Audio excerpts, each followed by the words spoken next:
Hello and welcome to British University Vietnam's English for Hospitality series.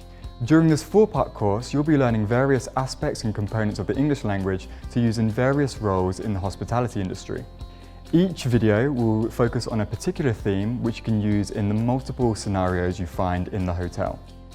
In completing this video series, we hope to pay some more attention to some important but often overlooked aspects of the English language in hospitality and hotel situations, and hopefully through developing these, you can have greater confidence when speaking with customers and guests. The content of each lesson will look at various things such as pronunciation, specialist vocabulary for the hospitality industry, and also how to deal with customers in situations such as complaints. So the first thing we're going to have a look at today is something in pronunciation which can make listening in English very difficult. Let's have a look at the next scene and see which problems arise.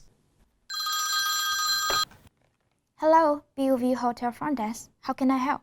Hi, I've got a reservation for tonight, but I wanted to change it from a double room to a twin room, please.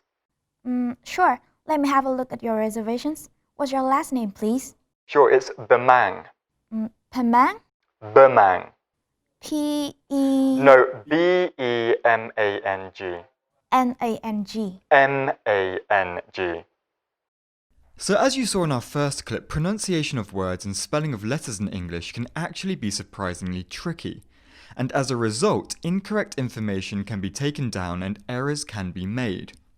So we're going to have a deeper look into some of the difficult sounds when spelling words out in the English language, and then later look at a tool which is an internationally accepted way to try and work past this. In the video, the caller actually says their last name is Bemang. However, the hotel receptionist mistakes this as Pemang. Again, issues arise with the M and N sounds, with the guest having to interrupt to correct the hotel receptionist when they start to spell it incorrectly. So I want you to have a look at these English letters and have a think about which ones would you group as being similar in sound when being spelt out. Therefore, which ones have the potential to be mistaken with each other when being used in a context like the one we saw earlier. So you may have grouped the letters T and D together. And these are largely similar because, as we can see with their pronunciation here, they use the same vowel sound E when spoken. Alongside this, T and D are actually created in exactly the same place in the mouth. However, T does not use your vocal cords, that's the box in your throat which makes sound, however, D does.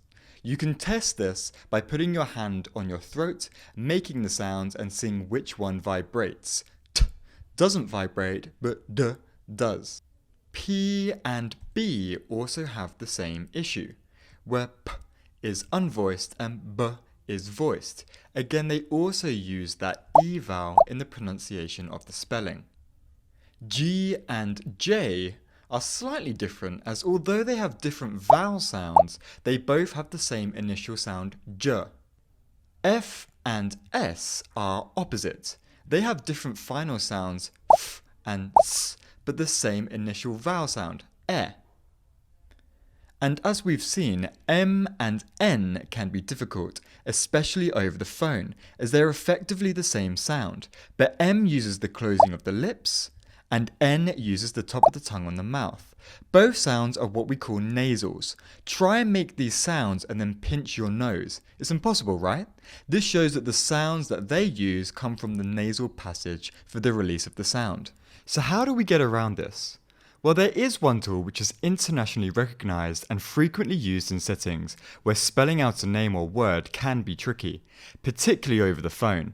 And this is the International Spelling Alphabet. The International Spelling Alphabet provides a word for each of the 26 letters in the English alphabet to help clarify the letter you want to use. Let's look at an example. For A, we have the Greek word alpha.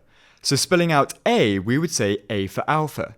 And because it may be a little difficult first to remember the words, especially in a second language, I'll include a small picture at the bottom to try and help you remember. Okay, let's have a look at B. B is for bravo, which is actually often what we say when someone has done something well. So the little image here is a clapping hand saying bravo.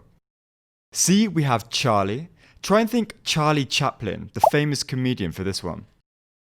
D is for delta, and for this you can think of the Mekong Delta in the south of Vietnam. E, we have echo. This one you can think of the Amazon device. F, we have foxtrot, which is a type of dance. Here we've got an image of a dancing couple. G is for golf. This one's easy. H is for hotel. Now I'm hoping that this one's simple for you guys to remember. I is for India. So here we have an image of the Taj Mahal in India to remember. J is for Juliet. Think of the classic Shakespeare play Romeo and Juliet. Juliet's the one on the left. K is for kilo, so here we have a weight. L is for Lima, which is actually the capital of Peru. And Peru is famous for its llamas. M is for mic, which is a male's name in English, but easier to visualize here as a microphone. N is for the month November. That's pretty easy. O is for Oscar. Here we can think about the famous American Film Awards, the Oscars. P is for Papa, which also can be an informal way of saying father in English. Q is for Quebec, which is the largest French-speaking area of Canada. Back to Shakespeare's Romeo and Juliet, however it's Romeo we're going to focus on for R. S is for Sierra, also an Apple operating system. T is for tango. Like foxtrot, it's a type of dance. So as not to confuse them, I've included my favourite childhood drink, tango, to try and remember it. U is for uniform. Think school uniform. V is for Victor, which is also a name. However, here we're going to imagine it as the person who gains victory, the victor. W is for whiskey. Simple to remember unless you've drunk a few yourself. X is for X-ray, the scan you can get at the hospital to check out your bones. Y is for Yankee. Here that's easiest to remember as the American baseball team, the New York Yankees. And finally, Z is for Zulu, which is an ethnic group in southern Africa. Okay, so let's see how many you can remember. When the image comes up on screen, try and think about what that image represents and what the word is for that letter.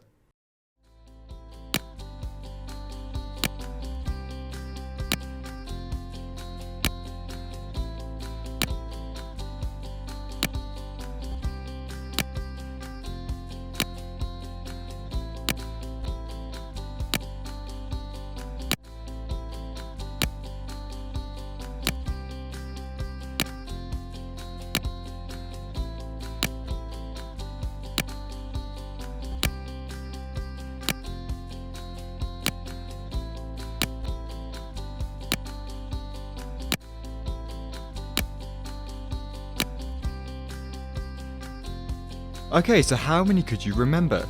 I'm going to go through and tell you what the words are. Have a check and see if you got them correct.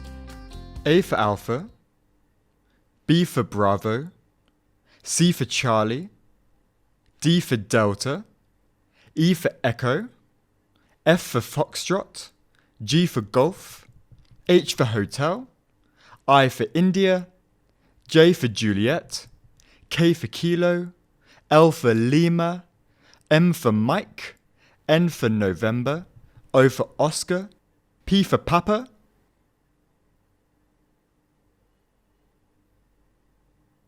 T for Tango, U for Uniform, V for Victor, W for Whiskey, X for X-ray, Y for Yankee, and Z for Zulu. So now we've had a look at all of the words in the International Spelling Alphabet, let's have a look at how they can actually be used. Hello, BUV Hotel Front Desk. How can I help? Hi, I've got a reservation for tonight, but I was wondering if I could move it to tomorrow night instead, please. Sure, let me have a look at your reservation. Sure, my last name is Huavo. And how are you spelling that? Juavo. Okay, let me just read that back to you. It's J for Juliet, U for Uniform, A for Alpha, V for Victor, and O for Oscar. Correct. Okay, I can see your booking here. A twin room with a balcony. Yes. Okay, that's not a problem. We can get that moved over for you. Okay, fantastic. Is there anything else I can help you with? No, that's everything, thank you. Okay, thank you. Have a nice day.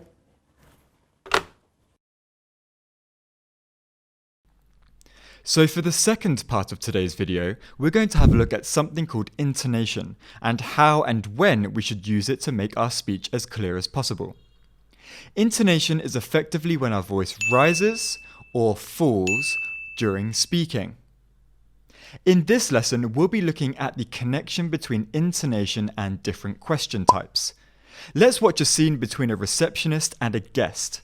I want you to pay particular attention to the receptionist's intonation when she asks questions. Does she go up or does she go down? Good afternoon, sir. Welcome to the BUV Hotel. Do you have a reservation? Good afternoon. Yes, I do. My name is Richard Jones. I have a reservation. Certainly, Mr. Jones. One moment, please. One single room for 2 nights. Is that correct? That's correct. Could I request a room on the lower floor, please? I don't like to use the lift. Are you okay with the 2nd floor? Yes, that's wonderful. Thank you. And how would you like to pay? By credit card. Thank you. This will just take a minute. Here is your credit card. Thank you. You are in room 205. Please sign here.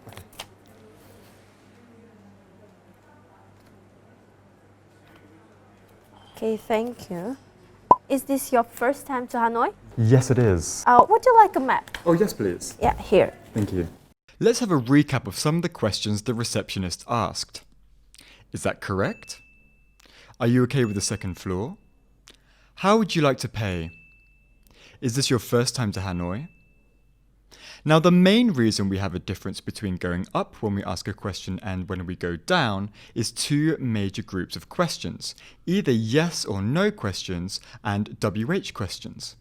Effectively, yes-no questions you can only answer as yes or no. With WH questions, however, they use a WH word or how at the start of them. Yes-no questions go up as you ask them, and WH questions go down. So let's look at some more examples of yes-no questions. Remember, with yes-no questions, the intonation goes up at the end.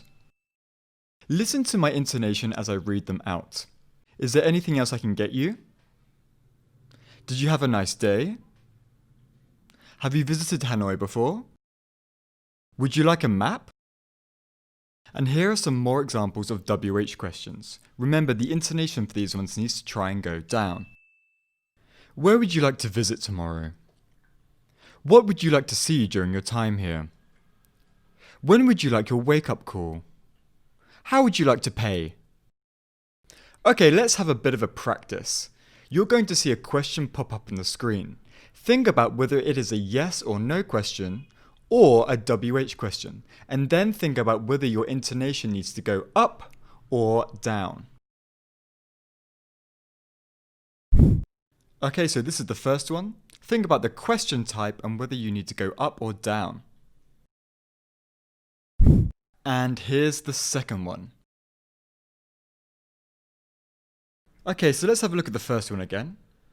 And here we've got a yes-no question. So our intonation goes up. Would you like us to call you a taxi? And for the second one, this one is a WH question. What time is your flight tomorrow? Okay, just to recap, in today's video we've had a look at difficult spelling pairs in the English language. We've also looked at the International Spelling Alphabet, and we've also looked at something called intonation, which is really important when we're asking questions in the hospitality industry. And even if you're not in the roles or responsibilities depicted in the video today, hopefully you can see how you can transfer this information into your specific role. Join us for our next video where we'll be looking at other uses of intonation in speaking. We'll also be looking at other areas which are difficult for listening, and we'll also be practicing your listening at the same time. If you found this video useful and would like to receive our other videos on hospitality English, or just want to get in touch, please send us an email at se@buv.edu.vn.